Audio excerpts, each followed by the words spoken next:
ত্রয়োদশ সংসদের প্রথম অধিবেশনকাল সভাপতি, স্পিকার ও ডেপুটি স্পিকার চূড়ান্ত করবেন প্রধানমন্ত্রী। রাষ্ট্রপতির ভাষণ নিয়ে মুখোমুখি সরকার ও বিরোধী দল।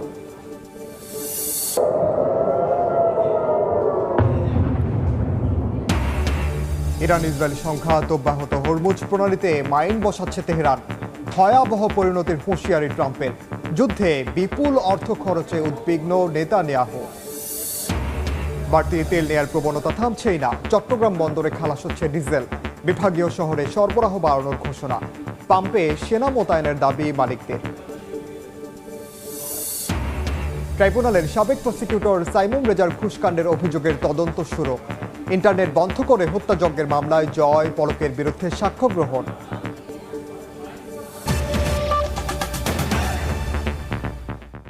সময় সংবাদের সঙ্গে আছি আমি ওমর। ত্রয়োদশ সংসদের প্রথম অধিবেশনকাল রীতি অনুযায়ী একদিন আগে সংসদ নেতা তারেক রহমানের সভাপতিত্বে অনুষ্ঠিত হল সরকারি দলের সংসদীয় সভা। বৈঠক শেষে বিএনপির সংসদ সদস্যরা জানান, স্পিকার ও ডেপুটি স্পিকার নির্বাচনের বিষয়ে সিদ্ধান্ত নেবেন সংসদ নেতা। বিধি অনুযায়ী কাল তাদের শপথ পড়ানোর পাশাপাশি অধিবেশনে ভাষণ দেবেন রাষ্ট্রপতি। সংসদ অধিবেশনের সভাপতির নাম জানা যাবে সংসদ নেতার স্বাগত বক্তব্যে। 12 ফেব্রুয়ারি নির্বাচনে 2/3 সংখ্যাগরিষ্ঠতা নিয়ে সরকার গঠন করে বিএনপি। সংবিধান অনুযায়ী নির্বাচনের ফলের গেজেট প্রকাশের 30 দিনের মধ্যে বসতে হয় সংসদ অধিবেশন। সেই হিসেবে বৃহস্পতিবার বেলা 11টায় বসছে ত্রয়োদশ জাতীয় সংসদের প্রথম অধিবেশন। বুধবার প্রধানমন্ত্রী তারেক রহমানের সভাপতিত্বে শুরু হয় বিএনপির সংসদীয় দলের বৈঠক। এতে প্রথম অধিবেশনে সভাপতিত্ব কে করবেন, স্পিকারই বা কে হবে তা নিয়ে আলোচনা হয়। একই সঙ্গে সংসদীয় কমিটি গঠন এবং কার্যপ্রণালী নিয়েও কথা বলেন সরকারদলীয় সদস্যদের। বৈঠক শেষে বিএনপির স্থায়ী কমিটির সদস্য মির্জা ফখরুল ইসলাম আলমগীর এবং সালাউদ্দিন আহমেদ জানান, অধিবেশনের শুরুতে বক্তব্য দেবেন সংসদ নেতা প্রধানমন্ত্রী তারেক রহমান। তিনি ঘোষণা করবেন প্রথম অধিবেশনের সভাপতির নাম। বিভিন্ন বিষয় নিয়ে আগামীকাল সংসদ শুরু হচ্ছে, সেই সব বিষয় নিয়ে একই সঙ্গে আমরা পার্লামেন্টের সব দায়িত্ব নিয়ে আলোচনা হয়েছে। ইনশাআল্লাহ কালকে বেশ কিছু ঐতিহাসিক সিদ্ধান্ত হবে। আগামীকালকে আমাদের সংসদ নেতা মাননীয় প্রধানমন্ত্রী প্রারম্ভিক স্বাগত বক্তব্যের মধ্য দিয়ে অধিবেশনের সভাপতি কে হবেন। যেহেতু স্পিকার এবং ডেপুটি স্পিকার আজ পর্যন্ত আমাদের জানা মতে অ্যাভেলেবেল হয় নাই, সেই জন্য কে সভাপতিত্ব করবেন বিধি মোতাবেক উপস্থাপন করবেন, আহ্বান করবেন। আমরা সংসদ চিরাচরিত মতন বসবে না। আমাদের যেহেতু পুরনো স্পিকার নাই, ডেপুটি স্পিকার নাই, আমরা সংসদে একটা খালি চেয়ার দিয়ে শুরু করব। একজন কোরআন তেলাওয়াত করবেন মাননীয় প্রধানমন্ত্রী, আমাদের সংসদ নেতা, তিনি ঘোষণা করবেন এই সভায় সভাপতিত্ব করার জন্য কোনো একজন জ্যেষ্ঠ নেতাকে প্রস্তাব করার পর কোনো একজন সমর্থন করবেন, তারপর তিনি সেখানে সভাপতিত্ব করবেন। সেই সভায় আমরা মাননীয় স্পিকার এবং ডেপুটি স্পিকার নির্বাচিত করব।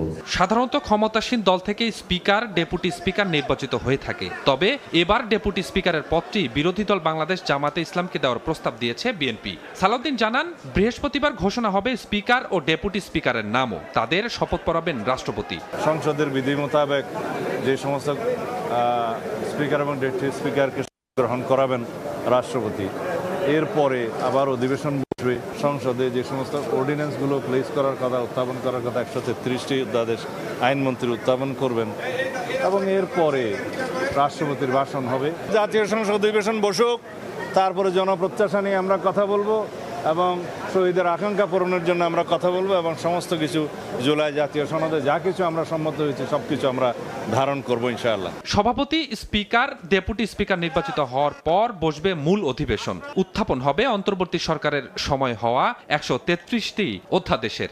রীতি অনুযায়ী প্রথম অধিবেশনে ভাষণ দেবেন রাষ্ট্রপতি মোহাম্মদ শাহাবুদ্দিন। কার্য উপদেষ্টা কমিটি গঠনের পর ঠিক হবে প্রথম অধিবেশনের সময়কাল। স্বপন আহমেদ, সময় সংবাদ, ঢাকা। সংসদে রাষ্ট্রপতির ভাষণ দেওয়ার কোনো অধিকার নেই বলে মন্তব্য করেছেন বিরোধী দলীয় উপনেতা ও জামাতে ইসলামের নায়েবে আমির সৈয়দ আবদুল্লাহ মোহাম্মদ তাহের। বিরোধী দলের সংসদীয় সভা শেষে তিনি জানান, ডেপুটি স্পিকারের বিষয়ে প্রস্তাব পাওয়ার পর সিদ্ধান্ত জানানো হবে। ত্রয়োদশ জাতীয় সংসদের প্রথম অধিবেশন শুরুর আগের দিন বুধবার সংসদ ভবনে উপস্থিত হন জামায়াত, এনসিপি, বাংলাদেশ খেলাফত মজলিস সহ বিরোধী দলীয় সংসদ সদস্যরা। দুপুর 12টায় বিরোধী দলের সভাকক্ষে বিরোধী দলীয় নেতা ও জামায়াত আমির ডাক্তার শফিকুর রহমানের সভাপতিত্বে বৈঠক করেন তারা। ঘণ্টাব্যাপী বৈঠক শেষে বিরোধী দলীয় চিফ হুইপ ও এনসিপি আহ্বায়ক নাহিদ ইসলাম জানান, সংসদে বিরোধী দলের ভূমিকা নির্ধারণ নিয়ে আলোচনা হয়েছে। ডেপুটি স্পিকার নির্বাচন হওয়ার কথা, এই বিষয়গুলো আলোচনা হয়েছে। সেখানে আমাদের ভূমিকা কি থাকবে, শপথ যেহেতু আমরা নিয়েছি সংবিধান সংস্কার পরিষদের সদস্য হিসেবে, সরকারি দল নেয়নি, আমাদের একটা দাবি আছে যে সংবিধান সংস্কার পরিষদের শপথ নেওয়া এবং এই সংসদটাকে সংবিধান সংস্কার পরিষদ হিসেবে কার্যকর করা। বিরোধী দলীয় উপনেতা ও জামায়াতের নায়েবে আমির সৈয়দ আব্দুল্লাহ মোহাম্মদ তাহের বলেন, অধিবেশনে রাষ্ট্রপতির ভাষণ দেওয়ার কোনো অধিকার নেই। আর ডেপুটি স্পিকার প্রসঙ্গে বলেন, আনুষ্ঠানিক প্রস্তাব পেলে নেওয়া হবে সিদ্ধান্ত। আমরা মনে করি রাষ্ট্রপতির ভাষণ দেওয়ার কোনো অধিকার নাই। স্বৈরাচারের দোসর বিএনপি কেন যে তাকে দিয়ে সব ভাষণ দেওয়াচ্ছে এটা আমাদের কাছে পরিষ্কার নয়। তো এই বিষয়ে আমরা কিছু সিদ্ধান্ত নিয়েছি, সেটা আপনারা কালকে জানবেন। জনগণের অধিকার প্রতিষ্ঠায় সংসদে কার্যকর ভূমিকা রাখার প্রত্যয় জানান বিরোধী দলীয় সংসদ সদস্যরা। শফিক মুন্সি, সময় সংবাদ, ঢাকা। ইরান ইসরায়েল যুদ্ধের খবর। তেল আবিব, হাইফা ও জেরুজালেম লক্ষ্য করে ক্ষেপণাস্ত্র হামলা চালিয়েছে ইরান। আক্রমণ করা হয়েছে মধ্যপ্রাচ্যের মার্কিন স্থাপনাতেও। ইরানের 400 লক্ষ্য বস্তুতে হামলার দাবি করেছে ইসরায়েল। মঙ্গলবার তেহরানে সবচেয়ে ভয়াবহ হামলা চালানোর ঘোষণা দিয়েছেন মার্কিন প্রতিরক্ষা মন্ত্রী। এদিকে হরমুজ প্রণালীতে মাইন বসানো শুরু করেছে তেহরান। ভয়াবহ পরিণতির হুঁশিয়ারি দিয়েছেন ডোনাল্ড ট্রাম্প। যুদ্ধ বন্ধে ট্রাম্পের পর মাসুদ পেজেশকিয়ানের সঙ্গে টেলিফোনে কথা বলেছেন রুশ প্রেসিডেন্ট পুতিন। যুদ্ধের 11 দিন পার হলেও থামছে না ইরান ও যুক্তরাষ্ট্র ইসরায়েলের মধ্যকার সামরিক উত্তেজনা। পাল্টাপাল্টি হামলায় উত্তপ্ত মধ্যপ্রাচ্যের যুদ্ধের ময়দান। স্থানীয় সময় মঙ্গলবার ইসরায়েলের রাজধানী তেল আবিবে মিসাইল হামলা চালিয়েছে ইরান। এ সময় সমগ্র অঞ্চল জুড়ে বেজে ওঠে সতর্কতামূলক সাইরেন। একই দিনে কাতারে 5টি ব্যালিস্টিক মিসাইল নিক্ষেপ করেছে তেহরান। সেই সঙ্গে বাহরাইনের একটি আবাসিক ভবনে ইরানের ড্রোনের আঘাতে বেশ কয়েকজন হতাহত হয়েছেন। ইরাকের বাগদাদে অবস্থিত মার্কিন দূতাবাসেও ড্রোন হামলা চালিয়েছে ইরান। ইরানের বিভিন্ন অঞ্চলে ইসরায়েলি হামলা অব্যাহত ছিল। ইরানের কোদস প্রদেশে ভয়াবহ ক্ষেপণাস্ত্র হামলা চালিয়েছে ইসরায়েল। অন্যদিকে ইরানের বিরুদ্ধে যুদ্ধ করতে হিমশিম খাওয়া নেতানিয়াহু ইসরায়েলের প্রতিরক্ষা বাজেট বাড়ানোর ঘোষণা দিয়েছেন। এ যুদ্ধ চালিয়ে যেতে অনেক অর্থ খরচ হচ্ছে, আর এ যুদ্ধকালীন পরিস্থিতিতে প্রতিরক্ষা বাজেট এবং যুদ্ধ প্রচেষ্টাকে সাহায্য করার জন্য আমাদের একটি বিশেষ বাজেট নির্ধারণ করতে হবে। এদিকে হরমুজ প্রণালীতে যুক্তরাষ্ট্র এবং তাদের মিত্রদের জাহাজ অতিক্রম করলে ধ্বংস করা হবে বলে হুঁশিয়ারি দিয়েছে আইআরজিসির নৌবাহিনী। এই প্রণালীতে এরই মধ্যে মাইন বসানো শুরু করেছে ইরান। মার্কিন গোয়েন্দারা উদ্বেগ জানান যে তেহরান চাইলেই হরমুজ প্রণালীতে হাজার হাজার মাইন স্থাপন করতে পারবে। হরমুজ প্রণালীতে মাইন না বসাতে ইরানকে হুঁশিয়ারি দিয়েছেন মার্কিন প্রেসিডেন্ট ডোনাল্ড ট্রাম্প। ট্রুথ সোশ্যালে তিনি জানান, এই মাইন না সরালে তেহরানের পরিণতি ভয়াবহ হবে। একই সঙ্গে 10টি নিষ্ক্রিয় মাইন বসানো নৌকা ধ্বংসের দাবি করেছেন তিনি। মার্কিন সমরমন্ত্রী পিট হেগসেথ যুক্তরাষ্ট্রের স্থানীয় সময় মঙ্গলবার ইরানে এ যাবৎকালের সবচেয়ে ভয়াবহ সামরিক হামলার হুঁশিয়ারি দিয়েছেন। মালিহা সুহরওয়ার্দী, সময় সংবাদ। গাড়িতে পর্যাপ্ত তেল থাকার পরও আবারও লাইনে দাঁড়াচ্ছেন অনেকে। জ্বালানি সংকট, দাম বাড়ার সংখ্যায় বাড়তি তেল নিচ্ছেন অনেক ক্রেতা। এতে ভোগান্তি আরও বাড়ছে। পাম্প কর্তৃপক্ষ বলছে নিয়ম মেনেই জ্বালানি সরবরাহ করা হচ্ছে। এদিকে বিভাগীয় শহর পেট্রোল ও অকটেন সরবরাহ 10% বাড়ানোর ঘোষণা দিয়েছে বিপিসি। ঢাকার পাম্পে পাম্পে যানবাহনের দীর্ঘ সারি। মধ্যপ্রাচ্য সংঘাতের জেরে জ্বালানি সংকট ও দাম বাড়ার শঙ্কায় রেশনিং পদ্ধতিতে দেয়া হচ্ছে জ্বালানি তেল। জ্বালানি পেতে ঘন্টার পর ঘন্টা অপেক্ষা করতে হচ্ছে গ্রাহকদের। প্রাইভেট কারে 10 লিটার, বাইকে 3 লিটার আর রাইড শেয়ারিং বাইকে মিলছে 5 লিটার পাওয়া যাবে, কিন্তু অনেক মনে হয় আরো 1-2 ঘন্টা লাগতে পারে। আমি এখানে দাঁড়াইছি হলো 9টা 5-এ, এখন বাজে 10টা 1, এখন পর্যন্ত যেতেই পারি নাই। তেলের সংকটের জন্য আমি মোটরসাইকেল চালাই নাই, কিন্তু আজকে আমার এমার্জেন্সি কারণে বেরোইছি। এই কদিন এমার্জেন্সি লাগবে। সকাল 9টায় এখনো দাঁড়ায় আছি অফিস বাদ দিয়ে, তো এটাই আর কি অলমোস্ট 1.5 ঘন্টা।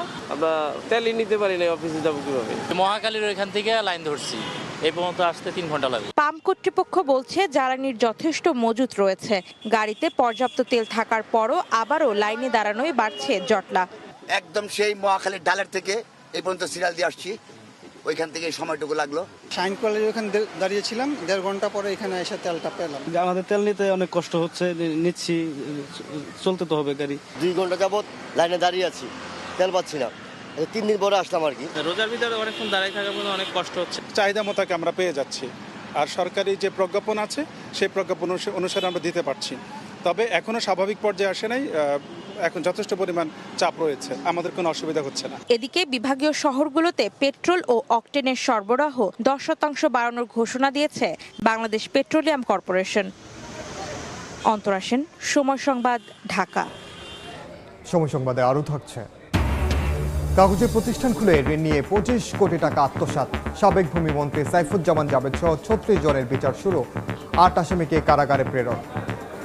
জাতীয় সংসদ ভবনে কথা বলছেন জামাতে আমির ডাক্তার শফিকুর রহমান, সরাসরি যাচ্ছে সেখানে। এই বিষয়ে সর্বাত্মক সহযোগিতা থাকবে ইনশাআল্লাহ। বাকি অধিবেশন শুরু হলে আরও যে সমস্ত বিষয় প্রসঙ্গক্রমে আসবে, এই বিষয়গুলো নিয়ে আমরা আলোচনা করেছি এবং আমরা এটা স্থির করেছি যে আমরা অবশ্যই অপ্রাসঙ্গিক কোনো ভূমিকা রাখবো না, আমরা প্রাসঙ্গিক ভূমিকা রাখব। আমরা আগেই বলেছি, বিরোধিতার জন্য বিরোধিতা নয়, সহযোগিতা করতে হলে সেটা দেশ এবং মানুষের জন্য, আর বিরোধিতাও করতে হলে দেশ এবং মানুষের অধিকারের জন্য। এ লড়াই ইনশাআল্লাহ আমরা সংসদে করব, প্রয়োজনে এই লড়াই রাজপথেও হবে। এটা গণতন্ত্রের সৌন্দর্য। আমরা এই সমস্ত বিষয় নিয়ে হুটহাট করে আদালতে যাওয়াটা আমরা সহজে দেখব না, একান্ত বাধ্য না হলে। আমরা যদি একান্ত বাধ্য হই তাহলে হয়তো আমরা আদালতের আশ্রয় নিতে পারি কোনো বিষয়ে। তা আমরা প্রথমে এগুলা প্রেডিক্ট করতে চাই না। প্রথমে চাই যে সকল ব্যাপারে সংসদের যিনি অভিভাবক, যিনি সভাপতিত্ব করবেন, স্পিকার মহোদয় ইনসাফ করবেন। সরাসরি যুক্ত ছিলাম জাতীয় সংসদ ভবনে। জামাত আমিরের সম্পূর্ণ বক্তব্য দেখতে ভিজিট করুন সময় টিভির ফেসবুক পেজে। দেখছেন সময় সংবাদ, সঙ্গেই থাকুন। ঘুষকাণ্ডে আন্তর্জাতিক অপরাধ ট্রাইব্যুনালের সদ্য সাবেক প্রসিকিউটর সাইবুম রেজা তালুকদারের বিরুদ্ধে ফাইন্ডিং কমিটি তদন্ত শুরু করেছে। কমিটির প্রধান চিফ প্রসিকিউটর বলেন, এমন ঘটনা বিচারকে প্রশ্নবিদ্ধ করে। তদন্ত অনিয়ম পাওয়া গেলে কঠোর ব্যবস্থা নেওয়া হবে। এদিকে জুলাই হত্যা মামলায় কামরুল ইসলাম ও রাশেদ খান মেননের বিরুদ্ধে 30 মার্চ গঠনের আদেশ দেবেন ট্রাইব্যুনাল। এদিন আরও বেশ কয়েকটি জুলাই হত্যাযজ্ঞের মামলার সাক্ষ্য গ্রহণ হয়। কেনাকাটার খবর।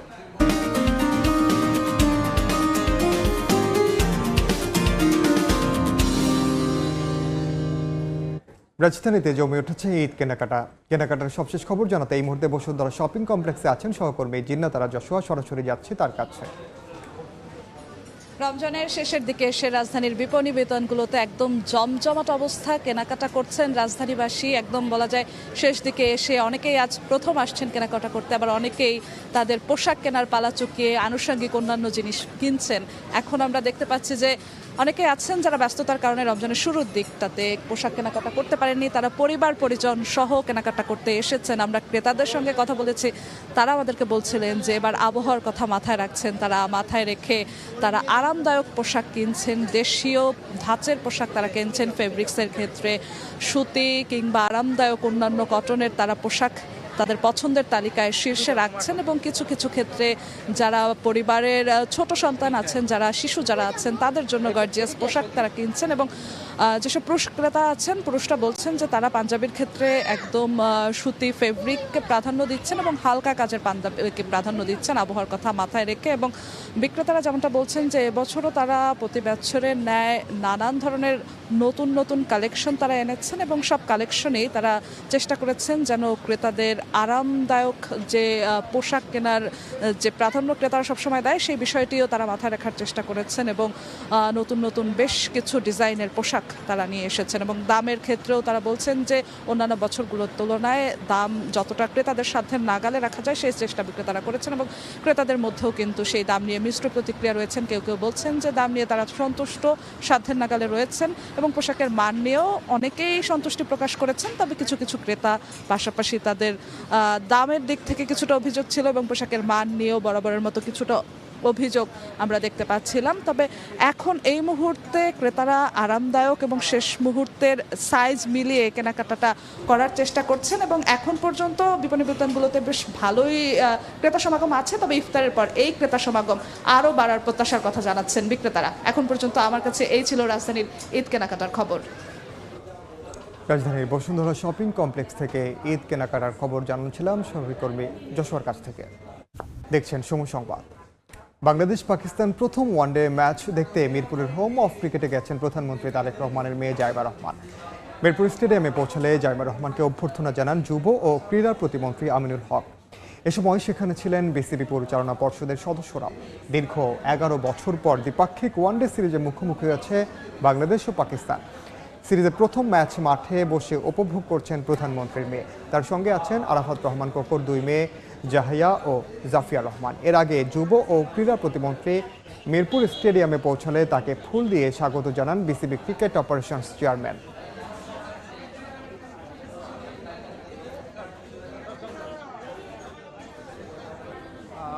যুব ক্রীড়া প্রতিমন্ত্রী এ পর্যায়ে শীর্ষ সংবাদগুলো জানিয়ে দিচ্ছি আরেকবার। ত্রয়োদশ সংসদের প্রথম অধিবেশনকাল সভাপতি, স্পিকার ও ডেপুটি স্পিকার চূড়ান্ত করবেন প্রধানমন্ত্রী। রাষ্ট্রপতির ভাষণ নিয়ে মুখোমুখি সরকার ও বিরোধী দল।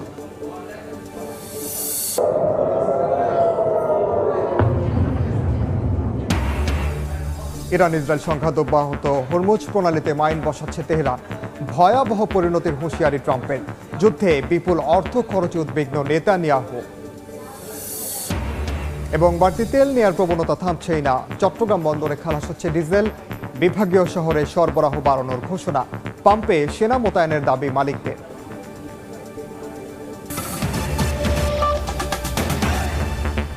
এই ছিল বিকেল 3টার সময় সংবাদ। এরপর আন্তর্জাতিক সময় নিয়ে সঙ্গে থাকবেন সহকর্মী ইমদাদুল হক। ইরান, আপনাকে ধন্যবাদ। আন্তর্জাতিক সময় নিয়ে আসছে কিছুক্ষণ পর, সঙ্গে থাকুন সময়।